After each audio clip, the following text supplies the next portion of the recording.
Nuestro vuelo señala el camino a este convento franciscano de El Palancar, donde en el siglo XVI se plasmó la desmesura en busca de un grito de valores trascendentes, de una pasión divina y de una penitencia desbordante.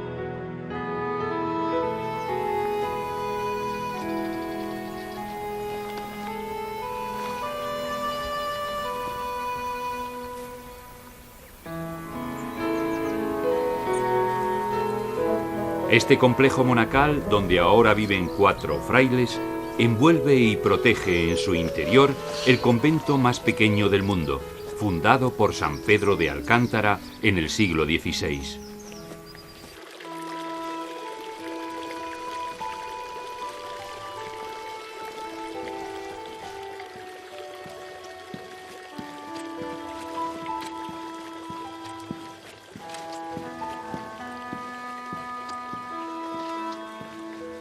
San Pedro de Alcántara materializó en este convento su reforma franciscana con toda la riqueza mística y contemplativa de una ascética furiosa como producto de aquella España espiritual.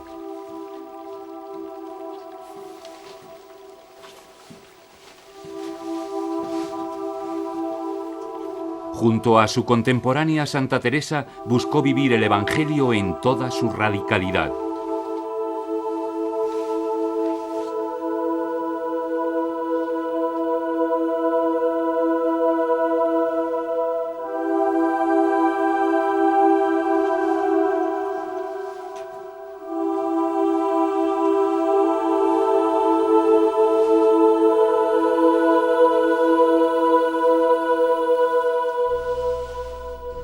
El pequeño convento en que se alojó con sus primeros compañeros era un sitio para vivir con lo mínimo y con lo imprescindible.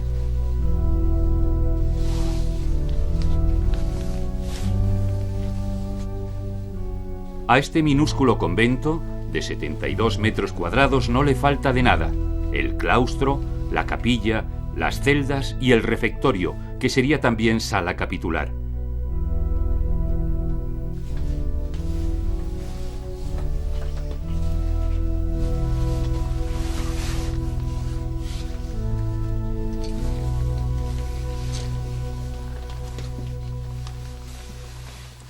En este mínimo rincón, bajo la escalera, es donde, según la tradición, dormía San Pedro de Alcántara.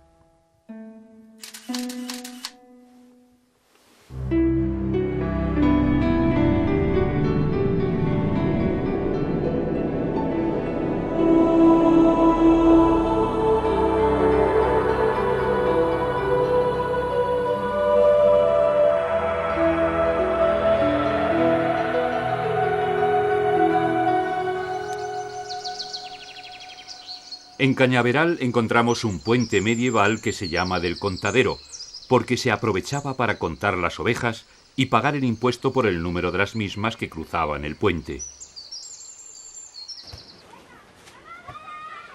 El pueblo nace en el siglo XVI en torno a las posadas y la casa de postas, propias de un lugar con mucho trasiego de arrieros y ganados.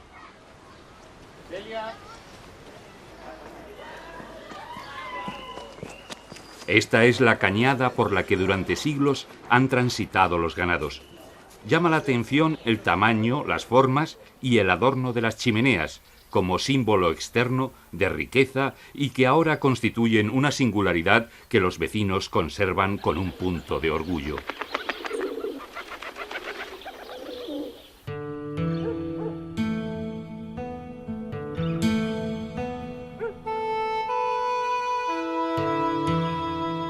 Ladera arriba, Villa del Arco mantiene habitables algunas de sus casas como segundas viviendas.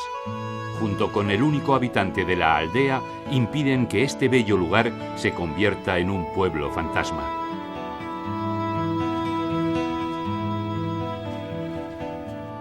El viejo olmo lucha desde hace años en un esfuerzo inútil contra la grafiosis, que lo ha convertido en un hermoso cadáver, en un símbolo de la supervivencia, como la aldea, a la que regresan algunos de los que partieron para evitar su ocaso.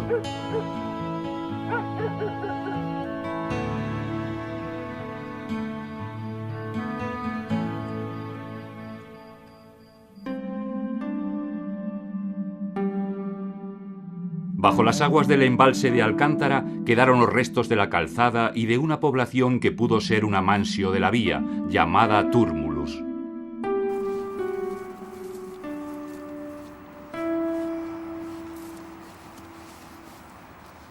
La vieja calzada, parte de ella ahogada por las aguas del pantano, se conserva en todo su esplendor romano original.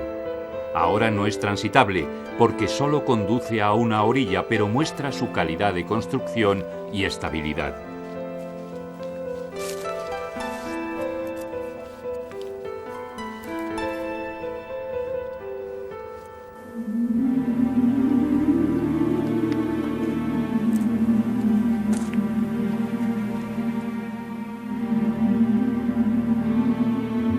El soberbio puente de Alconétar, que salvaba las aguas del Tajo, tuvo una longitud de 290 metros y 16 arcos, de los que hoy solo quedan los 4 que correspondían al comienzo por la orilla derecha.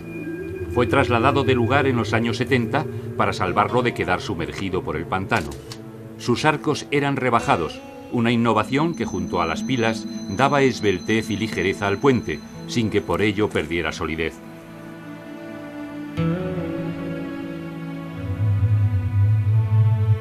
Pudo ser construido a finales del siglo I de nuestra era y es probable que fuese destruido por los musulmanes en el siglo XIII para frenar la ofensiva de los ejércitos leoneses.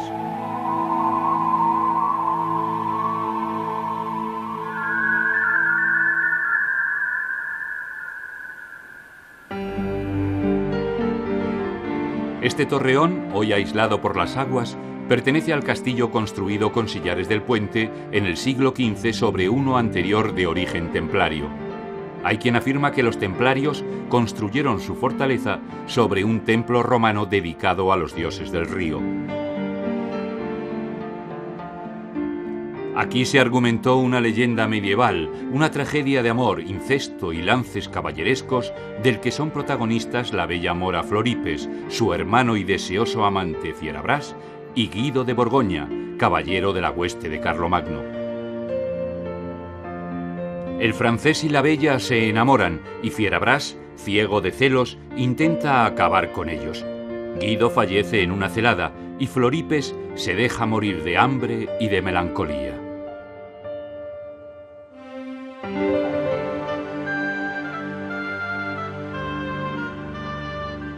Los tiempos y el embalse han transformado la zona.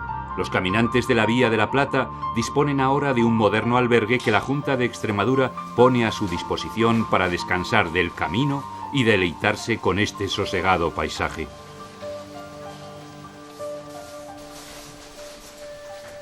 Hola, buenos días. Hola, buenos días. Sí, por favor, para allá. Hasta luego. El albergue de moderna factura y muy cómodo es uno de los 9 que jalonan la ruta, digno de quienes deciden acometer la estimulante experiencia de recorrer la Vía de la Plata.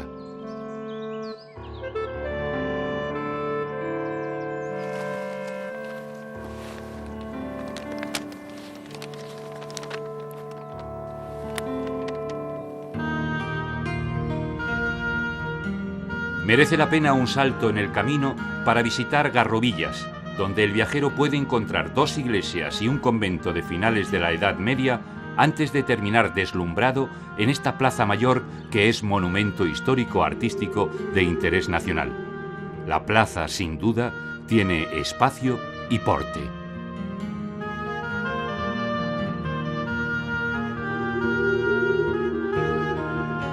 Garrovillas estuvo unida a la actividad de la Mesta, la organización de ganaderos y pastores creada a finales del siglo XIII y disuelta en la primera mitad del XIX. Los reyes católicos la apoyaron con privilegios, en detrimento de los agricultores, lo que originó no pocos enfrentamientos y disputas.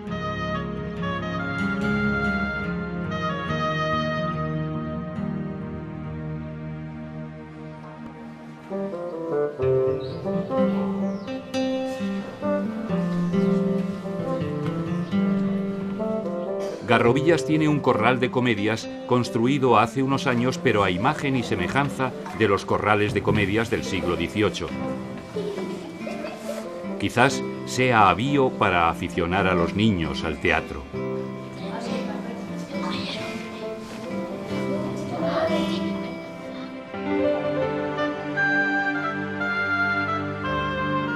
La Vía de la Plata ascendía desde el río y se allanaba en la planicie, camino del sur.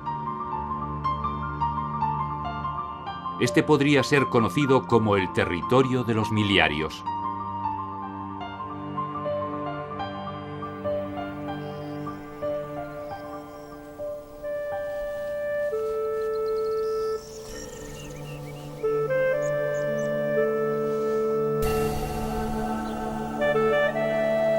Para levantar esta tapia, los campesinos usaron los materiales que encontraron a mano y afianzaron su cerca con estos miliarios, seguramente sin sospechar qué eran estas piedras tubulares.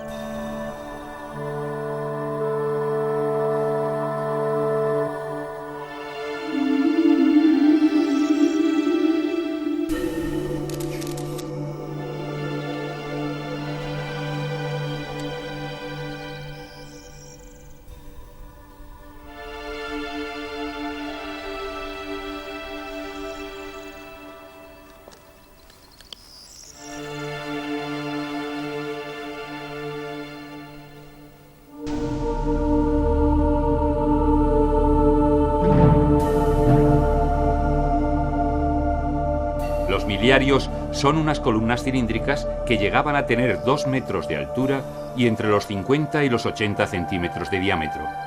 En la parte inferior tienen una base cúbica para enterrar y servir de cimentación. Solían tener grabados en latín datos interesantes para el viajero, las millas desde el lugar de origen, el emperador que lo había mandado construir, las reformas hechas, etcétera, etcétera. No obstante, este depósito en un solo lugar sigue siendo un misterio. La calzada permanece muy visible en esta zona. Parece que fue Cayo Graco, un tribuno del siglo II a.C., quien encargó que todas las calzadas estuviesen medidas en millas y marcadas con miliarios. Cada milla eran 1480 metros. La velocidad habitual que se lograba en los desplazamientos por las calzadas era la del paso humano, pero en el año 68 después de Cristo, un mensajero hizo de Roma a Clunia, hoy provincia de Burgos, 2000 kilómetros en solo 6 días y medio.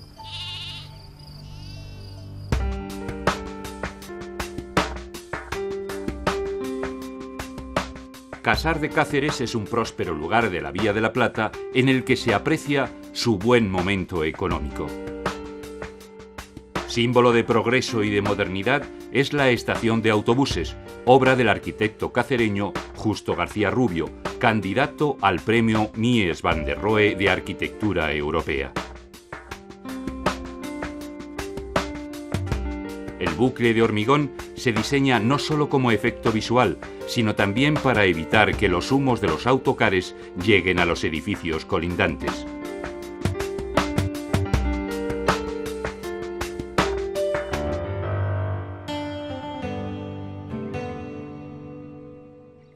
Aquí se obtiene uno de los más originales quesos de España, la torta del Casar. Dicen que surgió de un accidente en la elaboración durante las primaveras frías y lluviosas sobre el cuajo vegetal que generaba esta pasta blanda. Es un queso elaborado con leche cruda de oveja, de resultado untuoso y muy apreciado por su textura y suave sabor.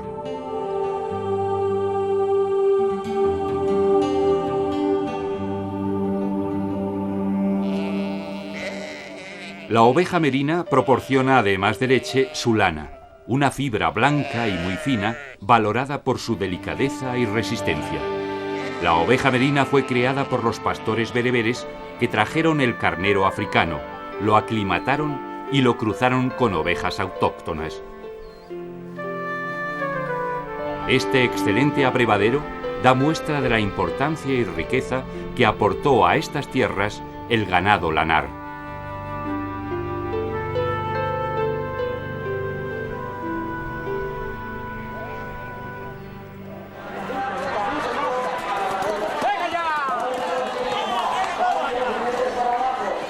Cada lunes de Pascua se rememora en Arroyo de la Luz la batalla que determinó la reconquista del lugar por los caballeros del rey Alfonso IX.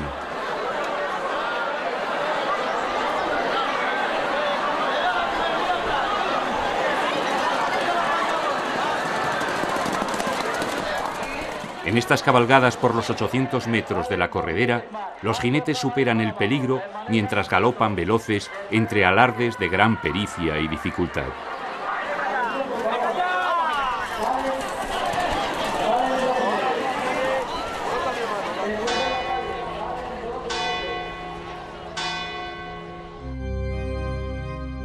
La corredera finaliza en la iglesia parroquial de Arroyo de la Luz, donde puede admirarse un precioso y valioso retablo de estilo plateresco.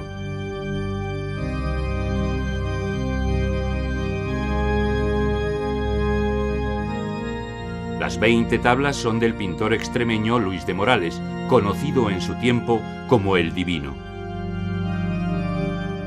Es su obra más importante, que permanece en el mismo lugar para el que fue creada en 1563. Con su técnica minuciosa, pinceladas pulidas, lisas y suaves, su trágica devoción y su estilo manierista muestra la infancia de Jesús, su pasión y muerte y los momentos posteriores a la resurrección.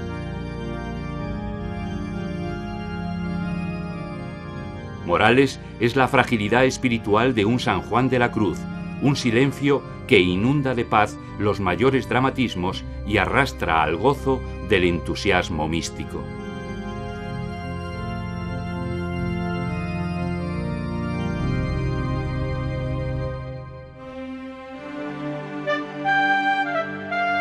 Este monumento natural de los Barruecos, en Malpartida de Cáceres, es un paraje en el que el agua y los vientos han modelado durante millones de años hermosas y caprichosas formas.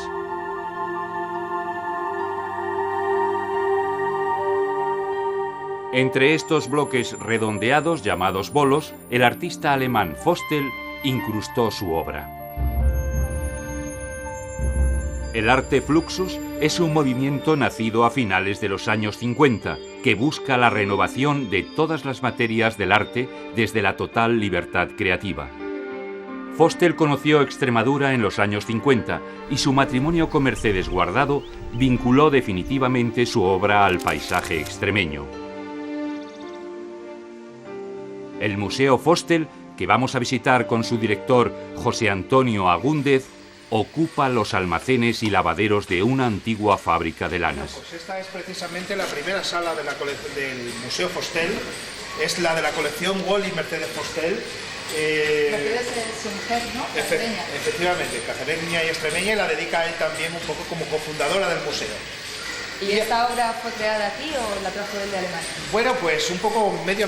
Esto es, un poco en la colección se conservan las dos referencias de Fostel. Por una parte su producción, su ámbito de referencia alemán, el centroeuropeo, y por otra parte España y Extremadura. Fiebre del automóvil es una obra del año 1973 y procede precisamente de un happening, de un acontecimiento, de una acción. En él se nos representa el coche como gran símbolo, como gran centro, pero el coche es también un gran ataúd, como decía Fostel. Cada vez que uno compra el coche, compra consigo también el accidente del automóvil. Esta pieza es el final de Parsifal, el telón de Parsifal, una idea de Salvador Dalí para el Museo Fostel Malpartida, motocicletas de la escolta personal de Franco, como símbolo del surrealismo. Estas motos que fueron el símbolo del poder y de la gloria en España durante tantos años acaban en Malpartida en un sueño, el sueño como verdadero poder. Esto es el surrealismo.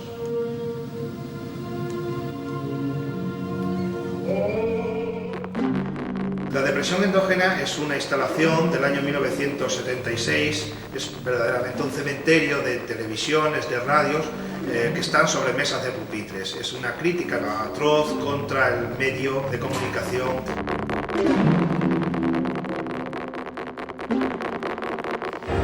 Este gran cuadro se llama Mitos Berlín. Fue un encargo que le hizo el Ayuntamiento de Berlín a Fostel, puesto que en el año 87 cumplió Berlín 750 años desde su fundación. Y Fostel pintó para la ocasión este gran cuadro que, un poco por el tamaño, por lo que simboliza, recuerda al Guernica de Picasso.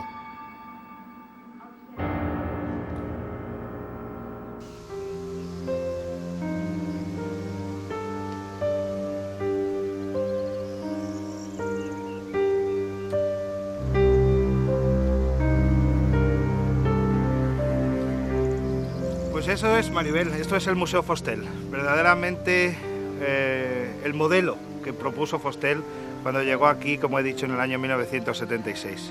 Un museo donde se conectase el arte y la naturaleza. Aquí está, en los Barruecos, este monumento natural declarado así pues en el año 1992 y que entusiasmaron a Fostel pues cuando los conoció allá por el año 74. Este batolito granítico de rocas, de cigüeñas, de prehistoria verdaderamente. Esta es la verdad de este museo, la conexión del arte y la vida, encontrar en la vida la propia obra de arte.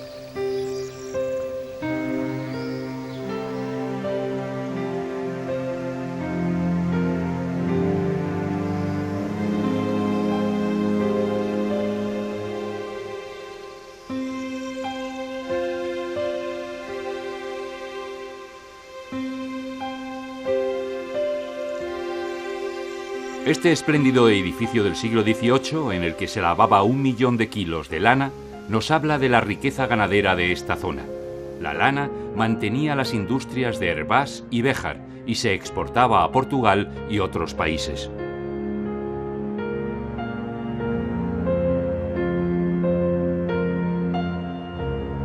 Hay lugares que conjugan lo mejor de la naturaleza con atávicas actividades humanas relacionadas con la agricultura y la ganadería.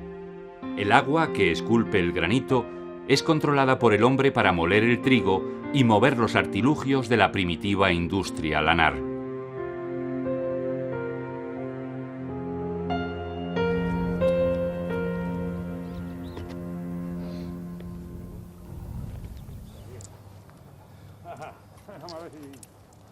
Estos embalses y charcas esconden en sus aguas otro sencillo pero muy apreciado prodigio, la tenca. Las tencas de estos ríos y charcas son famosas desde el siglo XVI gracias a la afición que por ellas tuvo el emperador Carlos V. La tenca tiene un sabor dulzón y delicado, aunque la calidad de su carne depende del lugar en el que vive. Las de por aquí tienen fama de ser muy buenas.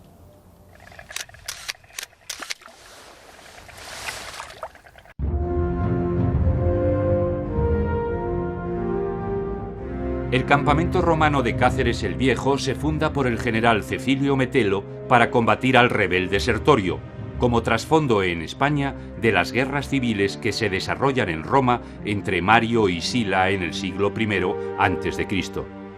Ocupaba una superficie de 24 hectáreas y estaba rodeado por una muralla de 4 metros de altura y con doble foso.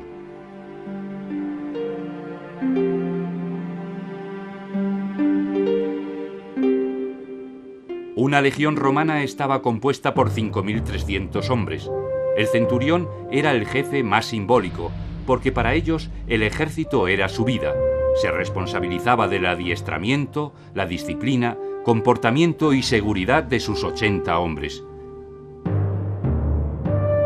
En época de Trajano se calcula que el ejército romano contaba con 159.000 legionarios de infantería, 80.000 de caballería y 140.000 de infantería auxiliar, además de los 10.000 pretorianos de la guardia del emperador.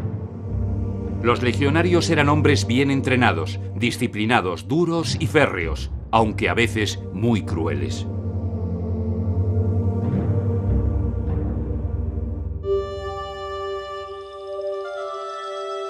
La Cáceres civil surge tras la pacificación.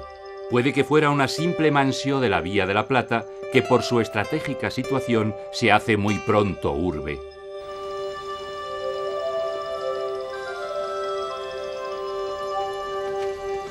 Cáceres está situada a considerable altura entre las ciudades históricas europeas.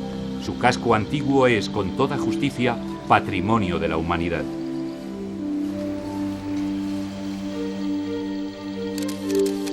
El fuero de Cáceres solo autorizaba la existencia de 2 palacios en el interior del recinto amurallado, el del rey y el del obispo.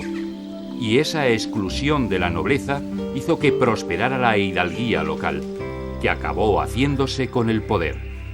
Un pequeño grupo de familias enriquecidas, gracias a los cargos y las rentas municipales, mostraban su influencia construyendo palacios que no dudaban en usar como fortines.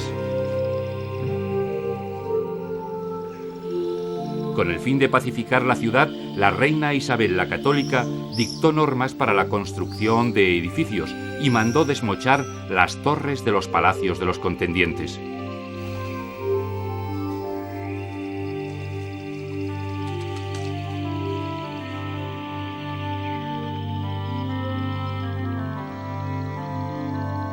La conquista americana, en la que participan notables cacereños, ocasiona un buen momento económico.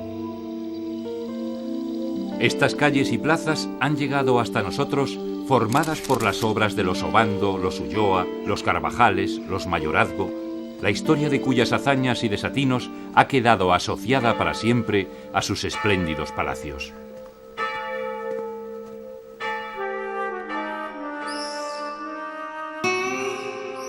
Esta es otra cara de la ciudad. La judería de Cáceres está dentro del recinto amurallado, pero fuera del barrio noble. La conversión de una sinagoga en ermita de San Antonio plasma la expulsión de los judíos a comienzos del siglo XV. Durante la Edad Media, los hebreos fueron la minoría con mayor pujanza económica de España, aunque formaban un grupo jurídica y socialmente marginado.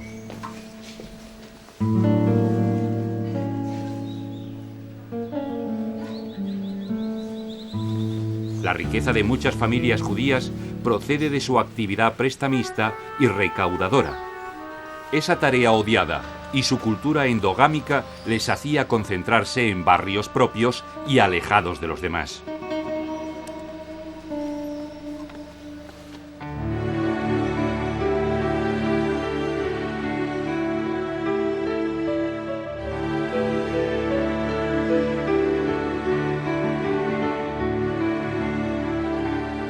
Cáceres es también una ciudad moderna, universitaria, donde funciona un centro de investigación pionero en su especialidad. El Centro de Cirugía de Mínima Invasión es la obra de un científico de vigorosa personalidad, el profesor Jesús Usón. ¿Qué tal? Mira, el doctor Sánchez Margallo, que es el director del área quirúrgica, pase que le vamos a enseñar el centro. Me encanta. Pase, por favor. El profesor Usón muestra con orgullo este centro que no atiende pacientes, pero que dedica todos sus esfuerzos a la formación de cirujanos y a la investigación de nuevas técnicas. Los científicos de este centro también trabajan en el diseño de instrumental, la creación de nuevos materiales, equipos y aplicaciones quirúrgicas. La cirugía laparoscópica evita las grandes incisiones y se sirve de pequeños orificios por donde se introduce el instrumental. Consigue que el paciente se reincorpore antes a su vida normal y reduce el riesgo de infecciones y complicaciones posoperatorias. Bien, estamos ahora en la unidad que tiene el Centro de Cirugía Laparoscópica con diferentes mesas de trabajo en formación, donde podemos observar, entre otras cosas, un simulador de realidad virtual en cirugía laparoscópica, que fue en el Plan de Redes de España que obtuvimos este proyecto y que lleva el ingeniero de informática Blas Pagador. Bueno, este es más o menos el aspecto que tiene la aplicación del simulador. La pantalla del alumno se vería la operación en concreto y el alumno puede interactuar con el sistema realizando la tarea que el profesor le asigne. Aquí tenemos una columna de endoscopia, que es una de las especialidades que enseña endoscopia a este centro, y para lo cual nos servimos de un órgano plastinado, que es una técnica para sustituir, donde se sustituye el agua por diferentes sustancias químicas, y el aparato digestivo en este caso es de un perro, y lo utilizamos para la realización de la enseñanza de gastroscopias, donde el alumno puede ver de forma exterior la imagen, y en la imagen que tenemos en el endoscopio, en la pantalla de la columna, aquí estamos realizando una enseñanza de una gastroscopia. Vamos hacia atrás un poquito, por favor. Muy bien, Maribel. O también lo podemos utilizar, salimos del aparato digestivo superior, vamos al aparato digestivo inferior y podemos utilizarlo esto para la enseñanza de la exploración del colon, donde podemos, con estos órganos plastinados, una y otra vez enseñarle a los alumnos la exploración de esta parte del aparato digestivo.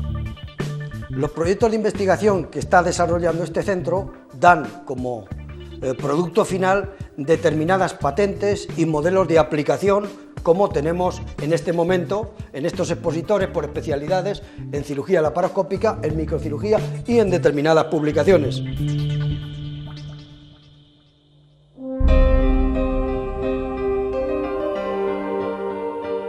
Al salir de Cáceres hacia el sur, por la Vía de la Plata, pasamos por la memoria industrial de Extremadura.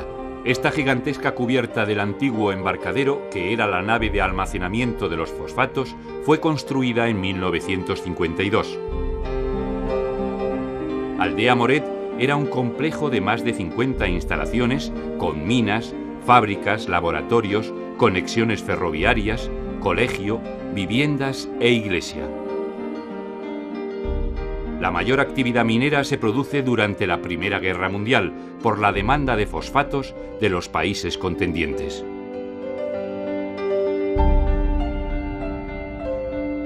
La antigua torre central de la mina La Abundancia en el complejo minero de Aldea Moret es hoy un centro de interpretación de la minería extremeña.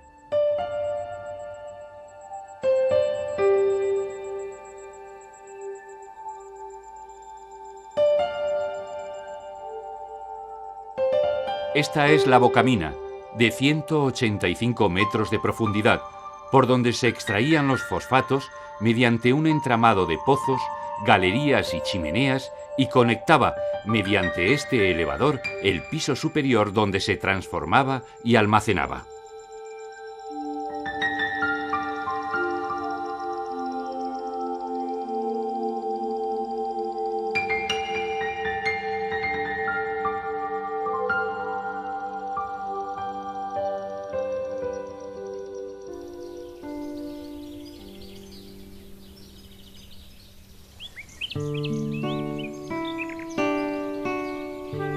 El medio ambiente de cuya variedad y riqueza pueden sentirse orgullosos los habitantes de Extremadura es un patrimonio que en esta región se mima y se cuida.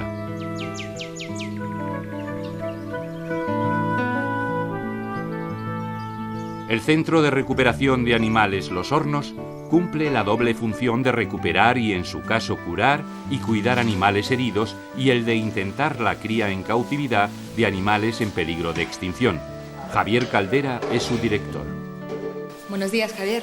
Hola, buenos días. Mira, estamos aquí observando las cámaras de circuito cerrado de televisión.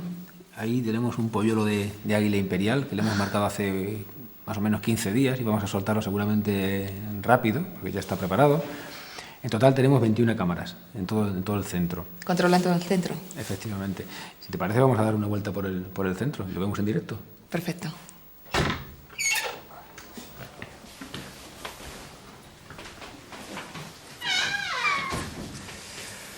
Bueno, Maribel, estamos ahora mismo en el quirófano. El compañero Javier está inmovilizando a un ratonero. Le pone eso en las garras precisamente para evitar accidentes. Y esa caperuza también se la coloca pues para que el animal esté mucho más tranquilo y permita pues la manipulación sin tanto estrés. Creo que la tenéis de todos los tamaños. Sí, esta es un poco algo que los árabes llevan varios miles de años haciendo. Y luego todos los cetreros del mundo utilizan también para que los animales estén tranquilos. Son caperuzas de cetrería, y estos son instrumentos muy útiles para nosotros. Y luego aquí a continuación tenemos la UCI.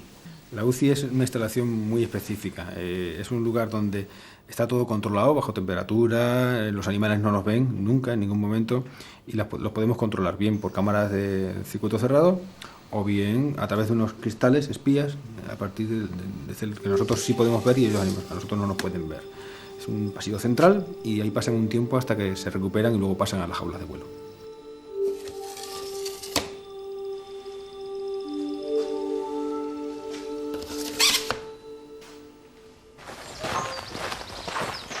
Qué bonito.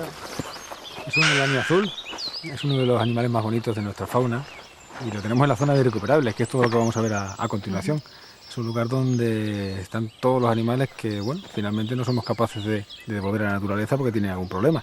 Y este en concreto fue un polluelo que entró desde muy chiquitín, a los 15 o 20 días de edad, y que estaba manso ya desde el principio, y le estamos dedicando a intentar con él criar en cautividad.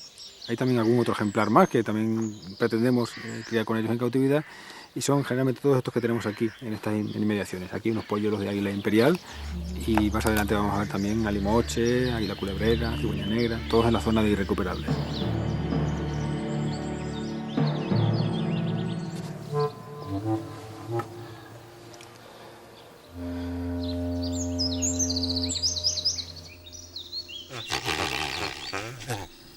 Esta es la instalación en la que tenemos las agutardas. Es una especie difícil de mantener en cautividad, difícil de mantener viva también cuando entran animales con algún tipo de lesión. La cigüeña negra es un animal que también, al igual que el águila imperial, se encuentra en peligro de extinción, y este animal además está aquí porque ingresó con un golpe, con un tendido eléctrico, cayó al suelo y hubo que amputarle el otro ala, y lleva ya con nosotros cerca de 2 años. Este es un ejemplar de jineta. Es un animal que tiene unas cataratas irreversibles, y a pesar de que el laberinto que le hemos construido es muy estrecho, el animal no se choca gracias a su olfato y a los pelillos que tiene en la punta de la nariz, que lo utilizan como radar. Qué bonito es un lince, ¿no? Sí, lo que pasa es que no es lince ibérico, es lince europeo o lince boreal. Las instalaciones se han construido para el lince ibérico, pero de momento lo que tenemos es esta especie, y que además este año hemos tenido la suerte de tener cría en cautividad. Estos ejemplares de lobo ibérico los tenemos en el mejor recinto posiblemente del centro, con casi 1 hectárea de bosque y matorral mediterráneo. Son animales muy juguetones porque los hemos criado pues prácticamente a mano. Desde los 15 días de edad están con nosotros, los separamos de las madres, y ahora pues están aquí y campean por sus anchas, porque es una superficie muy grande, y bueno, se acercan a la mano y juegan con nosotros.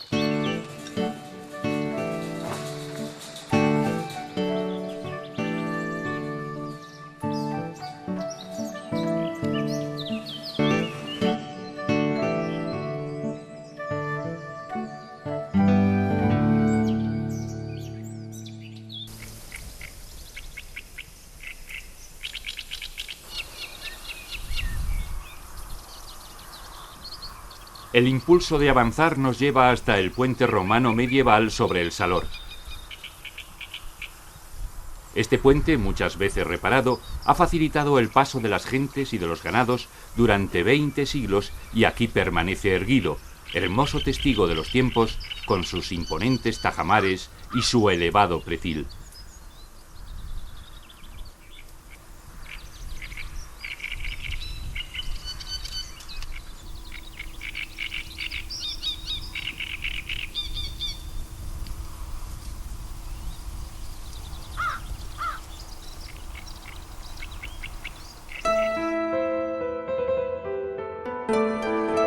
La Vía de la Plata nos conduce hacia adelante por entre las encinas.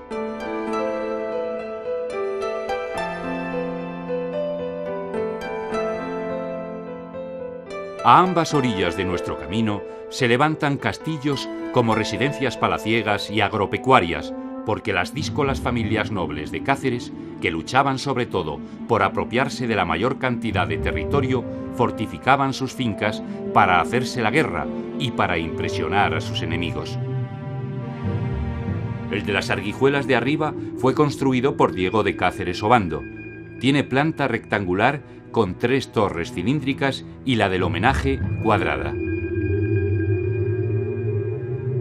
El de las Arguijuelas de Abajo fue construido por su hermano Francisco, muy cerca del anterior, y su estructura arquitectónica es más compleja.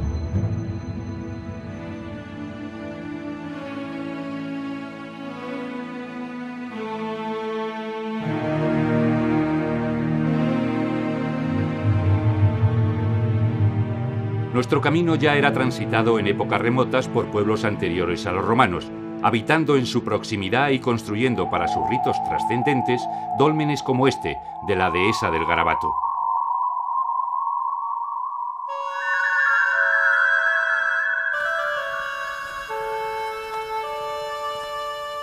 Pasado Aldea del Cano está el puente de Bencáliz. Su traza actual es medieval, pero existió uno romano para dar servicio a la calzada y en su proximidad se supone que existió hasta una pequeña guarnición.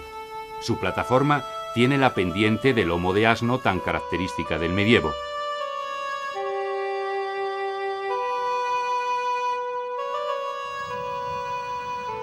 Este es el miliario 28 y sigue en su sitio original. El tráfico de la actual carretera, futura autopista, nos muestra que hoy no hemos variado mucho el trazado original que utilizaba la Vía de la Plata.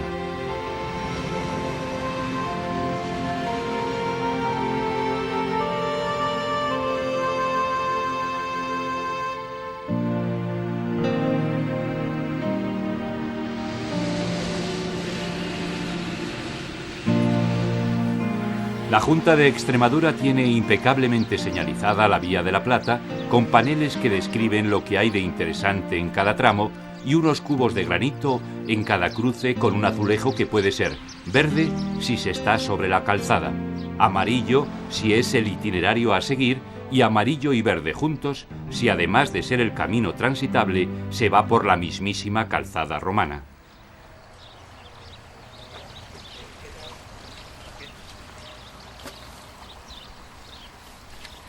Aunque nos extrañe, los romanos desconocían los estribos y tampoco sabían herrar a los animales ni aprovechar bien su fuerza para el tiro, porque su collera no era rígida y podía llegar a estrangular al animal.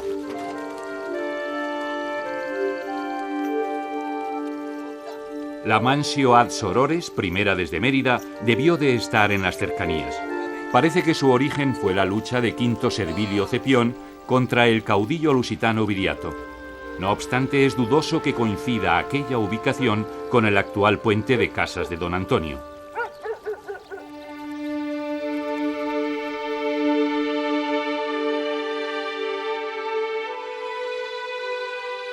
Esta basílica en Alcuéscar demuestra la importancia de Extremadura durante la monarquía visigótica, alrededor del gran foco de cultura que representaba Mérida.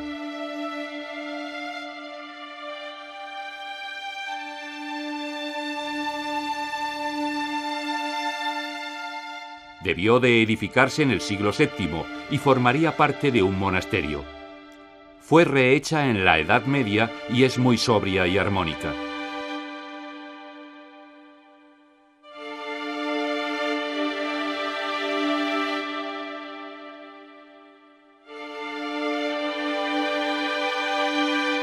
La distribución del espacio interior del edificio se ajusta a las necesidades litúrgicas de la época que separaba a los asistentes al culto, disponiendo de un aula de triple nave para el pueblo y un pequeño coro para los religiosos, además de 3 capillas absidales.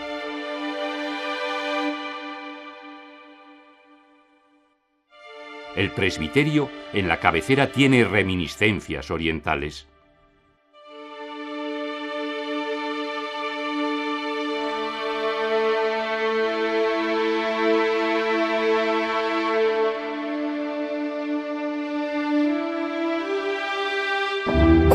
Volemos al sur como aves migratorias en busca de nuestro siguiente tramo de la Vía de la Plata.